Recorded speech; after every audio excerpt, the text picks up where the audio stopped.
The dream and the hope of many people is that they will be able to enjoy financial freedom. That is what so many people desire to have in their lives.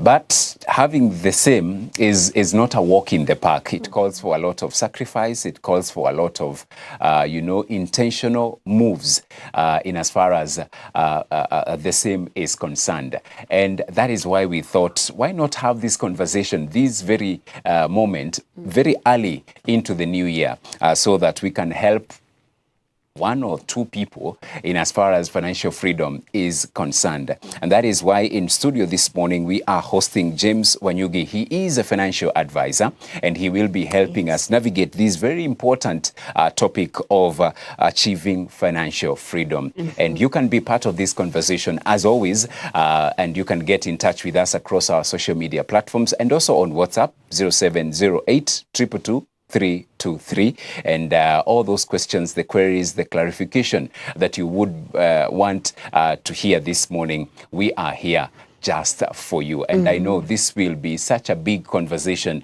that my thinking is we might need a part B. Yeah, and a part of C. This, and a part C maybe. Indeed. Because finances, they are big. So don't hesitate to ask those questions as well. Yes. And so right about now, allow us to welcome our guests. James, good morning. And it's good to see you and to meet you for the very first time. For her, she's bragging. This is a follow-up of a conversation that you began last year. Yeah. And so karibu sana to Hope at Dawn. Thank you, George. Thank you for having me today. Yes. It's the beginning of the year, we have said. Yep. Yeah. And this is where we write goals, resolutions, and everything. And we can never assume the matters finances because it touches our sweat, our blood. Yes. We labor for everything. Wherever you have, you go to work every morning, we are chasing the same shilling or dollar or whichever you are paid with. Yes. But again, financial freedom is a topic that we can never assume, especially at this time of the year and maybe even moving forward. Yeah. So thank you for having me. And maybe to talk about financial freedom, it looks like a very big word. Yeah. Yeah. Financial freedom, it's like a destination. Yeah. But actually, financial freedom is not a destination. It's a journey where maybe this is where I am and this is where I want to go. But financial freedom is a place where we say this is a place where I can meet my bills, do my finances without going into my paycheck. Having passive income and all these places where I can do money without working or laboring for money. Yeah. Thank you for having me today. Karibu sana. Wow. That is a powerful It's not a destination. Yeah. Yeah, because for me, I thought actually Powerful. it is. Ni pahali. Like I want to get I there want to get as there. soon You know, as I'm in possible. Nairobi, so I'm planning to be in Mombasa in the next. You see, Yes. so demystifying that in itself helps us, even as Yes. we are starting our conversation today, how to meet our financial obligations on a day-to-day basis. It goes a long way in helping us even in realizing indeed this financial freedom, what it entails. So thank you for that. Yeah, and for me, we have met, we've interacted before, but maybe for the sake of our viewers and Gigi here, maybe you can give us a brief introduction so that our viewers can also get to know you before we get deep into the conversation. Awesome. Yeah, James Wanyugi is my name, financial advisor. I'm licensed by IRA. And beyond that, I'm a father of 4. 2 guys not adopted and 2 of my own. And above that, I love talking about money and beyond money, because we will come into that. I also import cars as a passion. Cars and money is something that I can talk about 24 hours, 7 days a week. And that is why sometimes I ask people, how would you diversify from your income? Sometimes we look at what am I natural in beyond what I do. And that is a place where I see these 2 topics I can talk about from morning to evening, non-stop, without blinking. And that said, I'm also a Christian, a believer, and that's why I also talk about, our scriptures talk about money more than it talks about heaven and hell. So it's a topic I'm passionate about, and I know even moving forward, we will continue even interacting more. Awesome. Yeah. Awesome.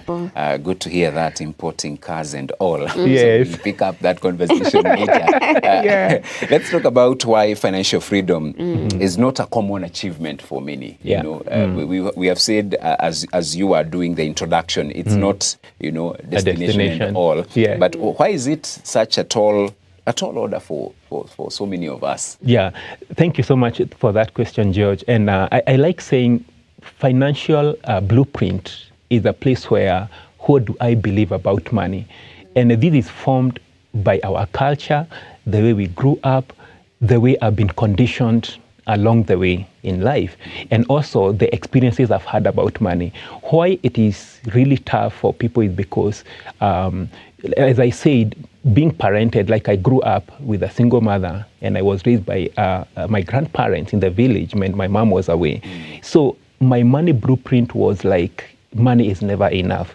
We don't have enough. We don't have this. There is no time that I grew knowing there is money enough. And that happened when my first job. If I didn't go into financial wellness kind of courses, I would have now drifted into whenever I get my money, I want to use it until I get back to the place of I don't have. You see, which is a hindrance because, yes, I'm supposed to live in a certain way, but because I don't have any information, I don't know how to set goals. No one has ever spoken to me about financial goals or whatever it is to do finances. By default, I slide and I drift along with life. And unfortunately, that is where most people are. Because now being in the industry of finances and trainings and all that, I've seen people where the first time they are hearing about this topic is when they are in their 60s, maybe retired already, or maybe having that grace period, I'm into contract. I retired, but now I'm told, by the way, I can still push on the next few years. It's too late for them. And it can look so trivial, but actually it's a topic where there's so much ignorance. So for me, it's most of the hindrance is because we don't have financial literacy. We don't seek for it. And we are in an era where you go to YouTube, wherever it is, there's so much information. But the knowledge between my 2 years, it's so little on matters finances. So for me, it's literacy and lack of the know-how on how to pursue that. Yeah. And there's also this term financial bondage, and maybe we can talk about that. What are some of the habits that you know can in fact cause many people to move in that cycle of financial bondage? What are some of those habits that lead to that? Yeah, financial bondage can come out of basically what I've said about lack of financial literacy, and also not reviewing my financial goals, because it means if, for example, I'm earning 30,000 shillings today, and the beginning, maybe last year and the beginning of this year, my boss told me, by the way, we are adding 5,000 shillings. We come to a place of, instead of now approaching that, reviewing my financial goals and actually giving my money a name. Because the problem is that the bondages come because I'm not aware. I'm not aware. I'm into a place where I'm living from paycheck to paycheck and actually living slightly above. That means I'm sliding into debt, and debt come into bondage. You're in a place where it's never enough. I'm moving, a cycle is where the beginning and the end is the same. That means I'm moving from point A to B, but I'm never moving. Actually, I'm going round and round. And for me, it's just a matter of sitting down, spying on your money. And I think I mentioned that name last time, like being a spy of your money, knowing where every shilling is going and where every shilling is coming from. That way I'm aware and I know how to allocate every shilling. Otherwise, I'll be in that cycle where the beginning and the end is just the same. It's just the same. I don't know what happens to my money. Actually, I don't know whether you have heard someone say, by the way, I had money, but I can't tell where it went. It's because we are just drifting in life. We are not giving it a name. We are not spying on our money. That is one sign of a financial bondage. I'm barely knowing where my money is going. I know where it's coming from, but I don't know where it's going. And James, partly you have answered my next question, but maybe you can elaborate more on that. In as far as someone is watching us today and they are saying, James, would you kindly help me to to get the basics right. So some of the basic steps that I can be able to employ so that I get to that place that I can say I'm now financially, enjoying financial freedom. Yeah, thank you so much. And these are whole list of steps. Yeah. And if you don't mind, maybe I can actually have a look at them. Yes. And these are, the first step would be setting clear financial goals. Saying, by the way, there's someone who can come and tell you, by the end of this year, I want to have $1 million. And they leave it there. It's a good goal, but you have left it. It's not clear. How are you going to achieve that? What will I do every other month to really see to 1 million come to the end of this year? It's not clear enough. The goals has to be smart. Are you specific? Are they measurable? Which kind of a business will I do? Which kind of a side hustle can I apply in? How am I going to achieve that? And then the second, and financial goals means, do I have a short-term goals in the next 3 months? Can I review and see whether I have achieved up to the 3rd month?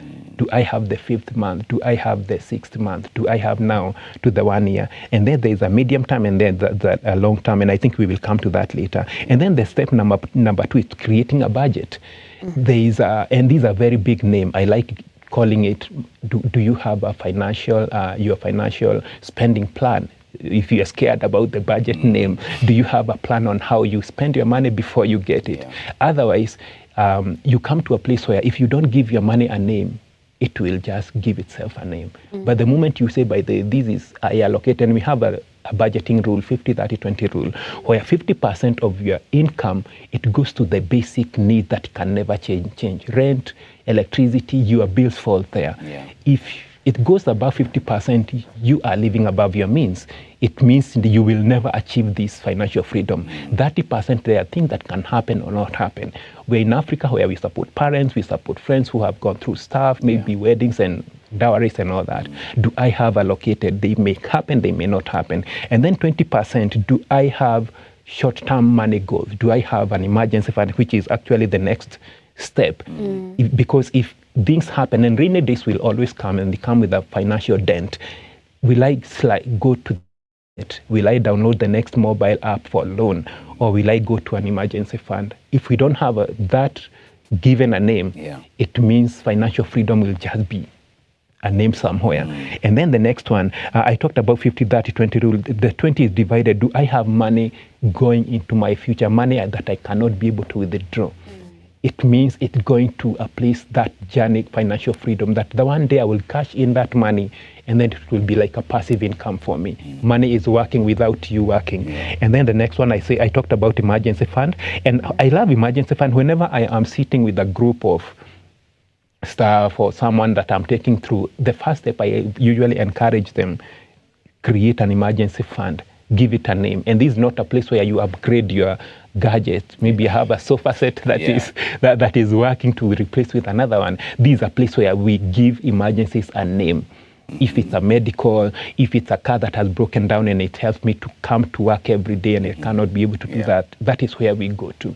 If it's not, and we define emergencies, we just don't do random, like withdrawals from that account. It's not so accessible. It's accessible within a day, but it's not obviously like you can run a card on it.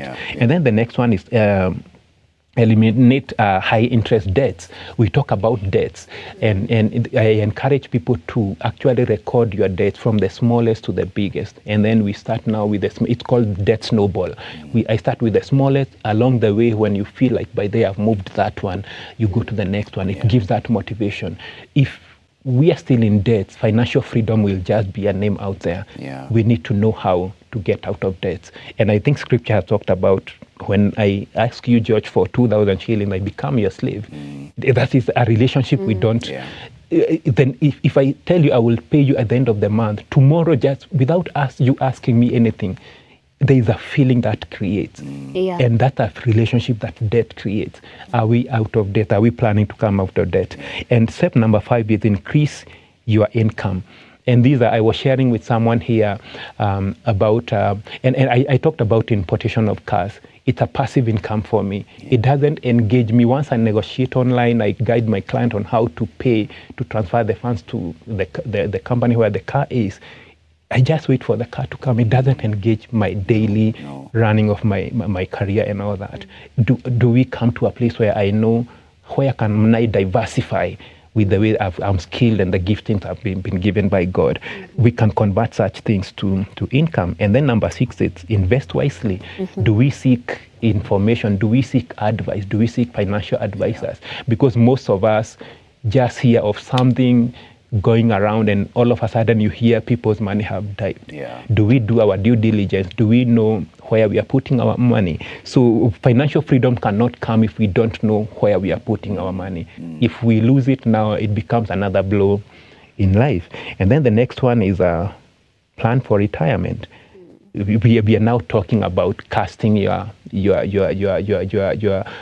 money to your future. Do I have a certain percentage? I encourage people at 10% of how much you get. It may look small, but eventually the discipline, as we keep on reviewing, you realize now financial freedom is now becoming clear. And then the other step is protect your wealth. We talk about insurance, and in Kenya we are in a place where if you mention the word insurance, you see now people now they call back because the negativity and people have associated it in a wrong way. But when you go to the West, and I have so many friends who are from US and the UK and all that, for them, if you add them to a group where you are changaring for someone, they will wonder, what is happening? Kwani, what happened in your life? Like you didn't know things will happen. So insurance is a must. And actually I tell people, if I have a family, even single people, I see very young people nowadays, they are very informed. Invest something in an insurance where it's protecting also what you already have, which is as important as investing. And another, the last one is live below your means. And I talked about this. I call it lifestyle inflation, where if I get a raise of 10,000 shillings, I raise my expenses with 10,000 shillings. Rather than reviewing and saying, by the way, 10% of this, it may be small, but I want to send it to my future. Do we review even as our pay increases? And even the other way around, if my out of situations in life, because situations happen, do I review also my income if things happen and I'm not earning as much as I was earning?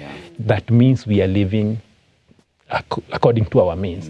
And we may say, let me say, according to, with my career, I've interacted with, of course, both genders. And I think ladies get the bigger picture quickly. You see someone earning into 20K and they are preserving 2,000 shillings into their future. But you realize now, me as being the boy child, I think we have that issue where to actually see that, by the way, this is actually possible. And we are in a place where people are talking about we're in hard times, which is true. There's someone who said that our taxes, if you run your payslip, it's like a supermarket receipt. It's true, but it doesn't say I will still have to put something for that has my name. It's going to my future rather than deduction or taxation and all that. Yes. And then the last one, I can add this and say, educate yourself regularly. And as I'm saying, there's so much information out there in social media. There are good videos you can go and watch about financial literacy. It's for free. I love, like sometimes when I'm at home, I would download some videos about finances on YouTube on my way. I never leave my earphones. I'm always listening to something that builds me up. So those would be maybe the best steps towards financial freedom. Wow, that's a lot. I feel like each one of those is a topic of its actually own. It's a broad topic. I usually say I run a master class. I do 6 weeks. And like you go, how do I, emergency fund, where do I start? How do I do it? It's a whole topic by itself. Coming out of debt, there's debt avalanche, there's snowball. How do I approach that? Debt is another very huge topic. So we cannot handle this within this, but as we go by, we will see how we can unpack all these steps. Absolutely. And I think I would love for us maybe to focus on maybe one of them, which is the budgeting bit. Which name did you give it? Is it money spending plan? Or? There are people who get scared about the word budget. And I tell people, just give it a name. It is my spending plan. This, whichever name you want to give it. Because if you don't have a budget, it means, I think it's Robert Kiyosaki who said, there are people who budget like a poor person, and there are people who budget like a rich person. A poor person will get their money, spend everything, and then try to see how much is left. But a rich person, they will just sit down before the money I have here, they will now have a list. These are my basics. They will start with the basics, go all the way. And me as a Christian, I start with my tithing because acknowledging God is my provision. That's where, as James, I start. I come all the way down, and then I have the 20%. I talked about the 50, 30, 20 rule. You break it down. Give in every coin a name. And I said, if you don't give your money a name, it will give itself a name. Yeah. If you stay with your M-Pesa full 100K right now and just stay with it, by the end of the week or somewhere, you realize by it's asking you to full either. But when you budget, you sit down and say, by the way, my rent is this, this how I approach my finances. That way, you will be able now to say, by the way, James comes here. I like using a checkoff where I say that my money, before my money gets into my pocket, there are few accounts I've checked off. They just go to few accounts. My savings I've checked off from my account. That means before I even go to withdraw, the money has been sent to my savings account long term. That means even my short term, my emergency fund, there's a check off going to my emergency fund. That way I will not be shocked when my money, now I'm getting my money and wondering, by the way, what do I do with this? Now it's just giving. If it's you have children, like me, I talked about the children I have. Right now I have 3 in school. I tend to pay even my school fees in installments. Even when they have closed school, I'm still paying my like a monthly budget. That means when they are opening, I'm already somewhere ahead or just remaining a month or 2. I don't see it as a termly expense. I've given a budgeting rule. And maybe I talked about spying your money. This where I encourage people. Sometimes analog is good because you just have a diary or a notebook. This is a place where you write down all your expenses. Within the next 2-3 months, you will have already known, where does my money go to? Where do I need to tighten where do I lose money along the way? That way, even when you're coming to budget, you know how to allocate each and every expense because money is figures. It's not a guesswork. It's not something that we get. It's figures. You can say, this is what it is. This is this percentage, like you give it a name. For me, budgeting, this is the beginning of all other steps. Even before setting goals and everything. Do I spy on my money? Do I budget? And then from budgeting, now you'll be able to allocate everything else. Wow. That's really good. If only we can practice some of these things. We would be better. I feel we would be very far. We would really be far. Because I love the aspect of, giving your money a name. Yes. But now, James, you'll agree with me that that end month, when you receive that paycheck, people are so excited. I know. They're so excited. Yes. We don't even have that time. And you can imagine, George, some of our pay slips comes with the name already. There is a deduction for this, there's a deduction for this, there's a pay as you earn, there's all this stuff. And then when I get the remaining, I give it a name. This is the rent. You give it the landlord's name. We give it the school name, the school where we educate our children. And then if you look at the whole of that list, there's no George in that list. Actually, it should be the other way around. Before I get my money, it checked off. George comes first. I do all these other things, and then I get the remaining. And then when I have a budget for the remaining, now I know this is how to run it throughout the month until the very end. Wow. That's powerful. I feel like we need to absorb this and maybe take a short break. But for our viewers, I know you guys are learning so much. For me, I feel this is not just for them. It's for everybody. It's for me. It's for George. It's for everybody. Everybody in this studio and even behind the scenes. I'm sure we are learning so much from this. And it's not just about learning, but even just asking God to give us the wisdom to apply. Because we can learn all year long, but if we don't start and if we don't apply, it's all wasted knowledge, Yeah. if I would say. So let's take a short break and just absorb. And even during this time, you can just take a notebook and begin to write down, scribble a few things, maybe even start planning that budget before that money ya January ingie. Ukue tayari, you know the direction you're headed. But let's take a short break. We'll be back in a bit.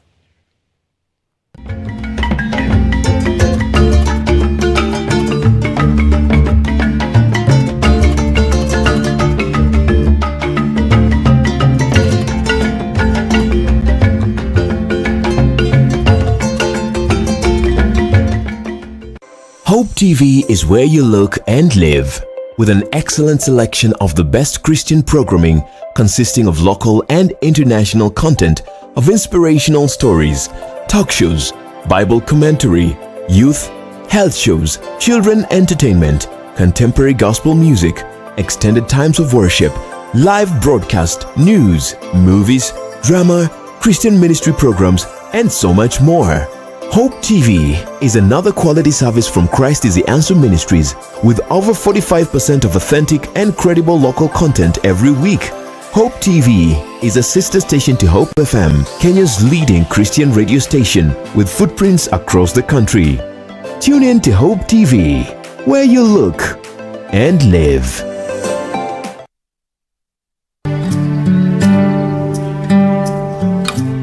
Join John Carson every weekday as he takes us on a journey through the Bible. Whoever shall seek to save his life, if you go back to living for yourself, you're going to lose it. But whoever shall lose his life, give up his life for my sake, he shall preserve it. Enjoy interesting, knowledge-packed, yet simple teachings through his humor and in-depth understanding of God's Word. The last people that tried to put God in a box, literally, he rose again. He wouldn't stay in their compartment. If God was small enough for me to figure out, he wouldn't be big enough for me to worship. Tune in to Hope TV for John Carson every 10 p.m., 4 a.m., and 10 a.m.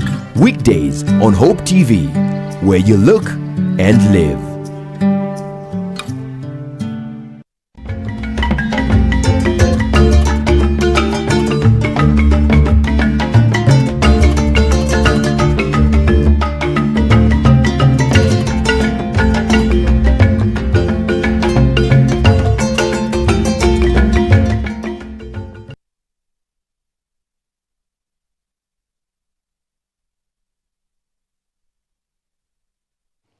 Welcome back. This is Hope Adon right here at Hope TV, where you look and you live. Being a Monday, it's all about financial fitness segment. And we are hosting Mr. James Wanyugi. He is a financial advisor, and he's breaking it down for us so that it can be well understood by anyone and everyone as we begin the year. And this is the topic of achieving, how to achieve financial freedom. And it is possible when we listen to him and the practical ways of doing it. It's very much possible to achieve those goals. And so welcome back, James. Thank you. Let's talk about the importance. You have mentioned the importance of budgeting and all, which is critical because also it helps you in as far as tracking your money is concerned. There's another elephant in the room. Yes. Savings. Yes. Yeah.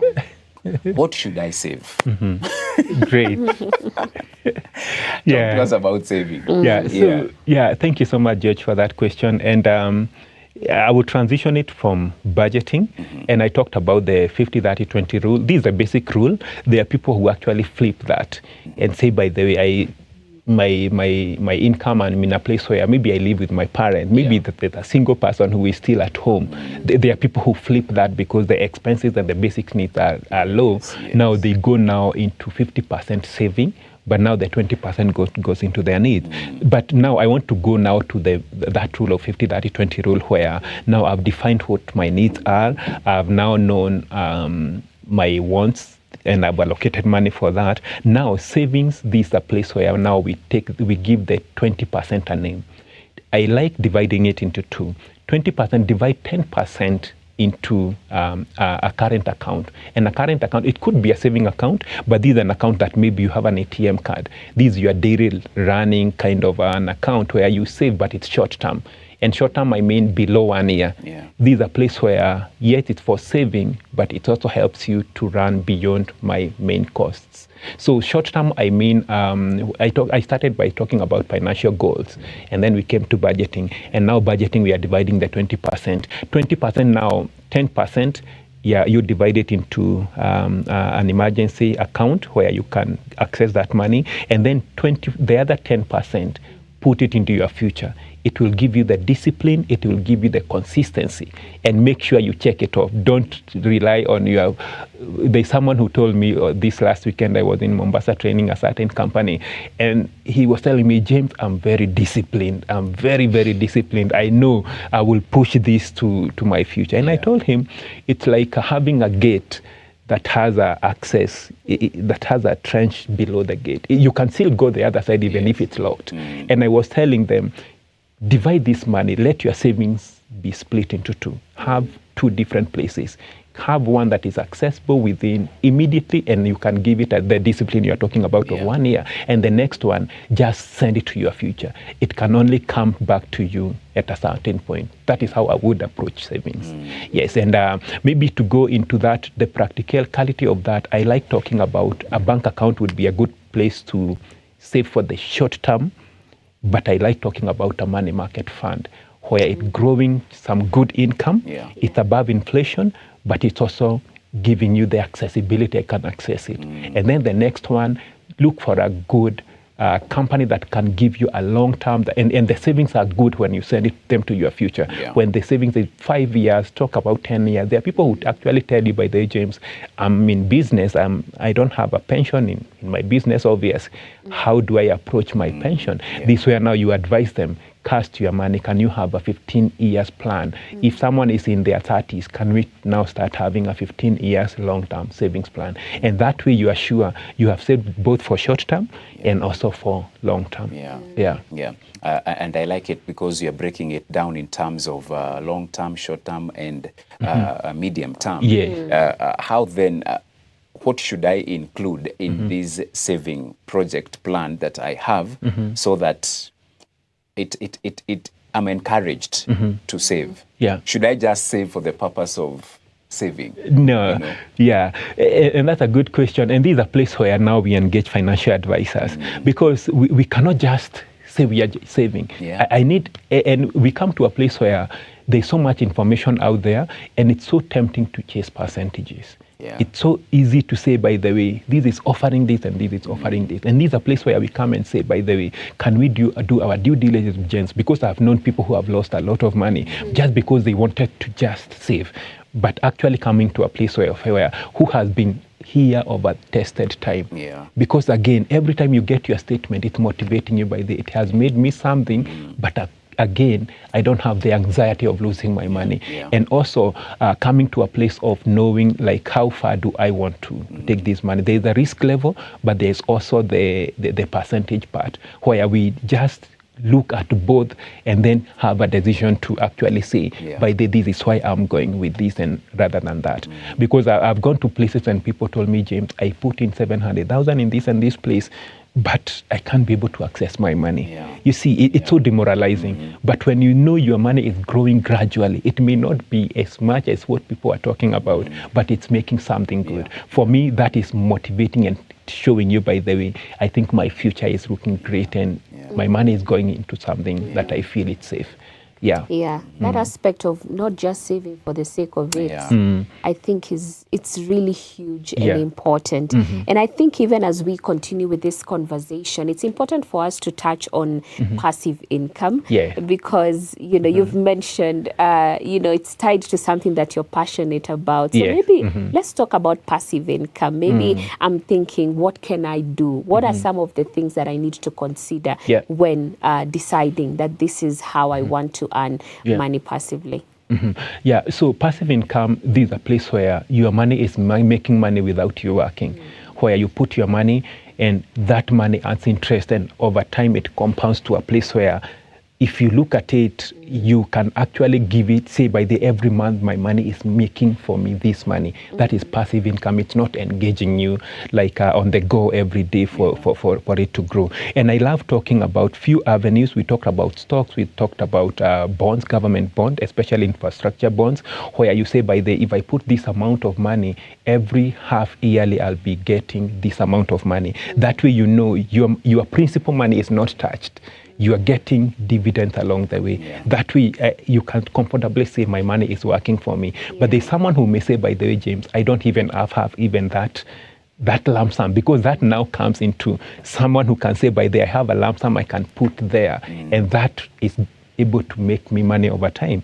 And that's where now we start talking about having that disciplined long-term saving, that when you are paid, you'll be able to put it somewhere for a passive income.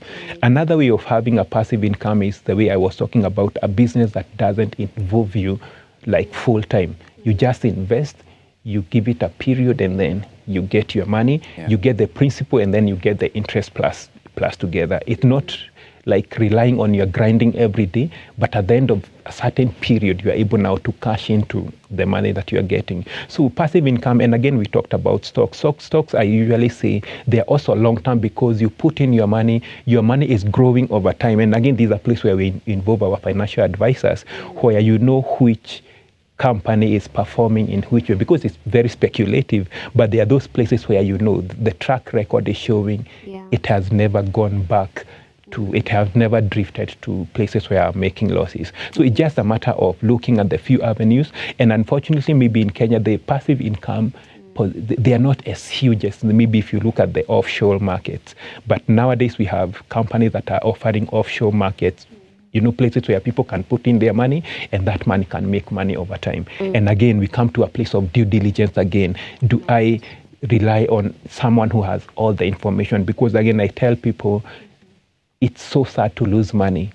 It's a risk. Investment is a risk. There is no investment that it is not a risk. But the investment that you are sure, over the last 60 years, they have never had a negative feedback from people that people have lost their money. And I think these are places where we know we can put our money. It's passive and it's making money for us. Yes. Right. Thank you. And I see a question.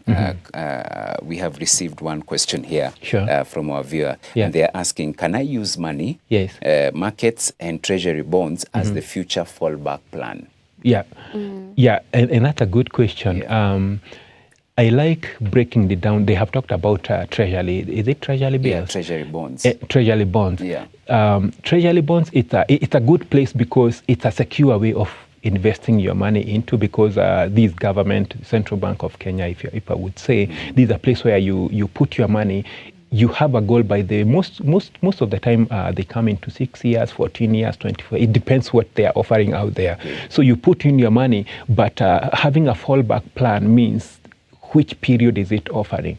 What is your goal into that? For me, when I talk about like treasury bills are better because they are 90 days, 180 days, 368 days. You can be able to know within 368 days, I'll have gotten my money. Though unfortunately right now it's below 10%. It has moved from 16%. Right now it's way below. We are shying away from going there. But money market, we know they are around 10%, going all the way to around 15%. Actually, you can use money market as a fallback plan rather than treasury bonds, because bonds are more long-term than treasury bills that are short-term. But again, within the period, we are now shying away from treasury bills for now. Until now, they are stabilized, they have stabilized and all that. So it's a good fallback plan, but again, it's good to know that bonds are long-term, but by yearly, they give dividends along the way. If you're able now to know, by the way, they can sustain whatever I'm looking at, you can put your lump sum and let your money keep on coming, and then your principal is there, is still intact and it's safe.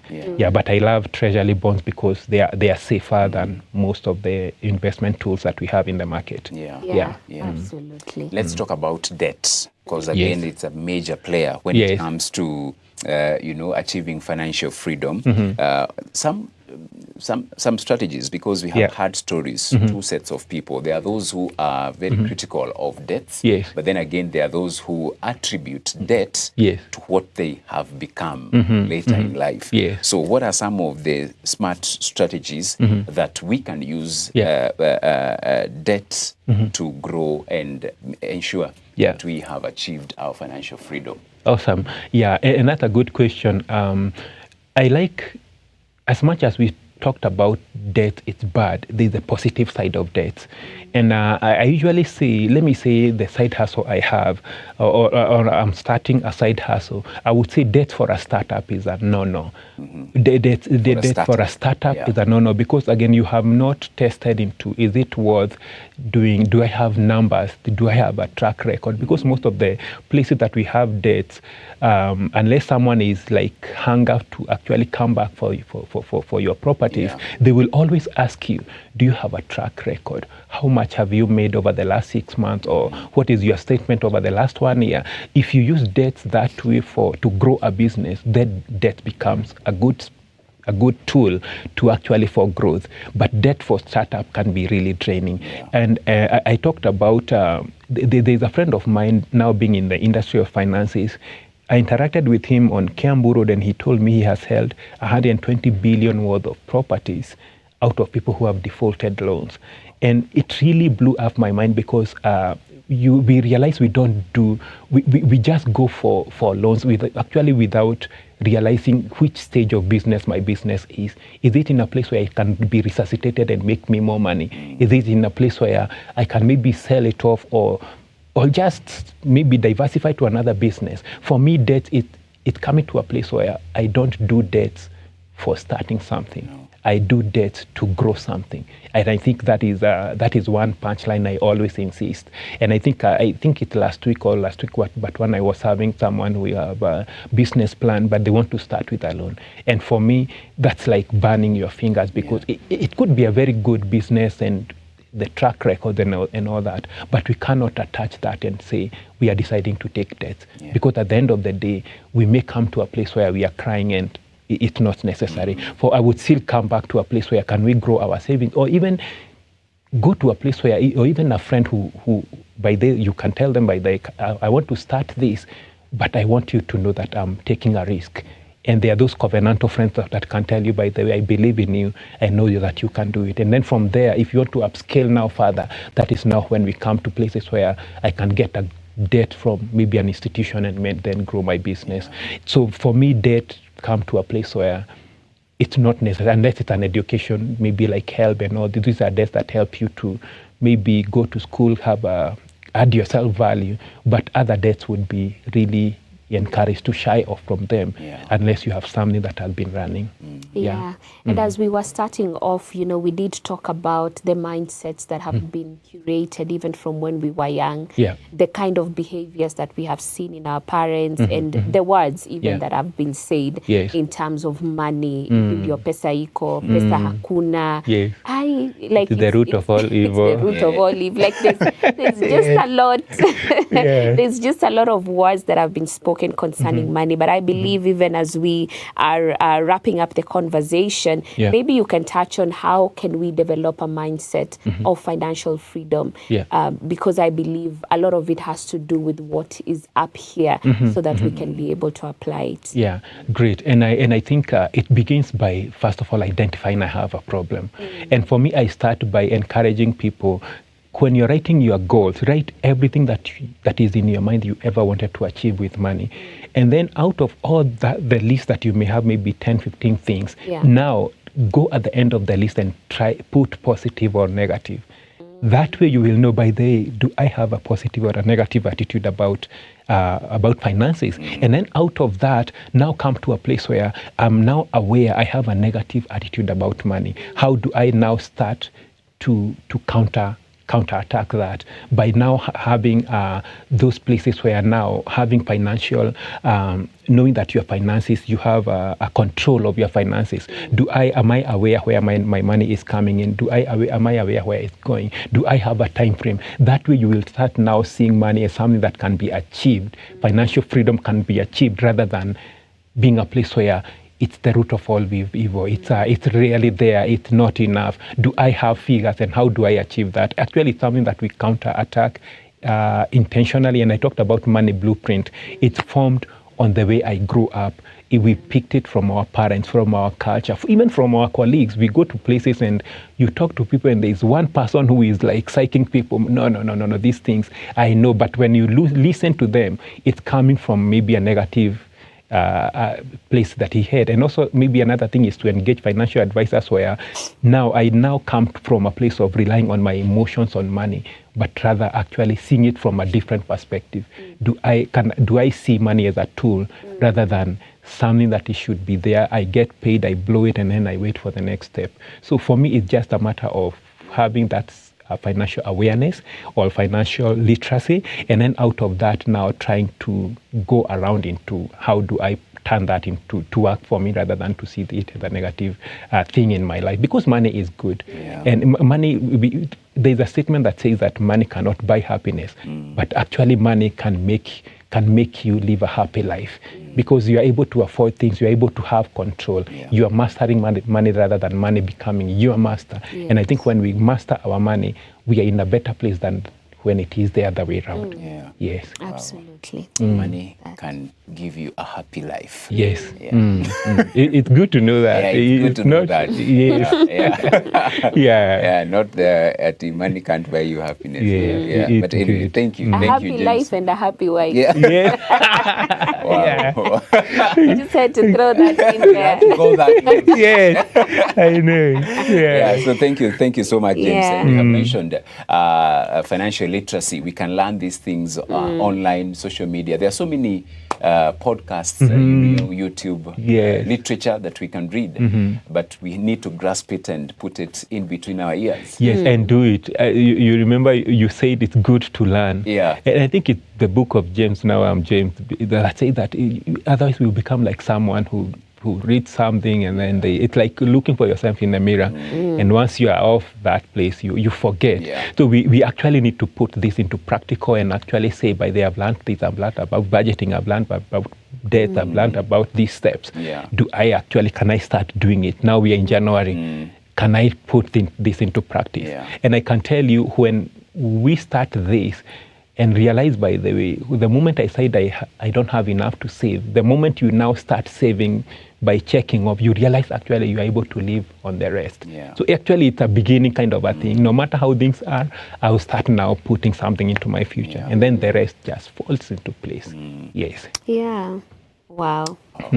Just start. Yes. The hardest thing, I think, is to start. But then once you've started, and as you said, you're ticking and everything, you get even that motivation to do it in a consistent way, consistently throughout. Actually money is discipline and consistency, but there are people who arrive a place called one day.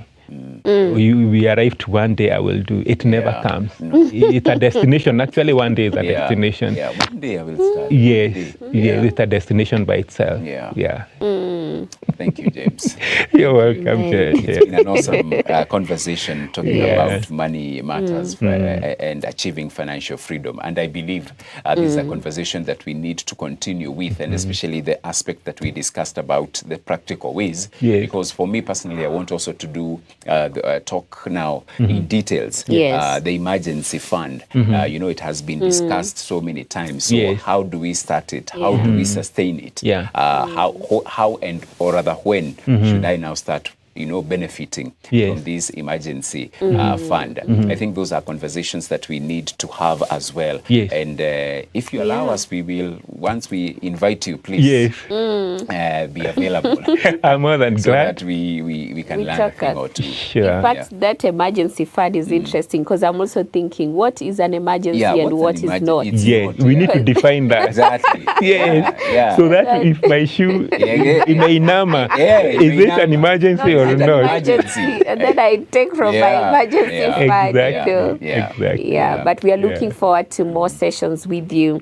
I believe that having this, especially at such a time as this, Yeah. is important as we begin the new year, so that Sure. ikifika December, Yeah. we are not talking about the same old things. I don't have money to go home. I don't have What this. hii mwaka ishe. Hii oh, mwaka yeah. Actually, imekuwa, today we know you know. Christmas will come. Oh, yes. Are we planning for it? Are we already Yes. looking Yeah. forward Yeah. to those expenses when they come? So I think it's Exactly. important. And thank you so much for, just educating us on this. It's Yeah. indeed a very powerful conversation. And maybe you can let the people know how they can interact with you. And Yes. if they have any more questions beyond what we have asked, how can they reach out? Yes. Yeah. So I think the immediate one would be my number. Yeah. Okay. Yeah. It's a 0702-391-035. And I'm also on social media. Yes. James Wanyugi. Just the way I don't put a funny name or a nickname. I've never gotten a nickname.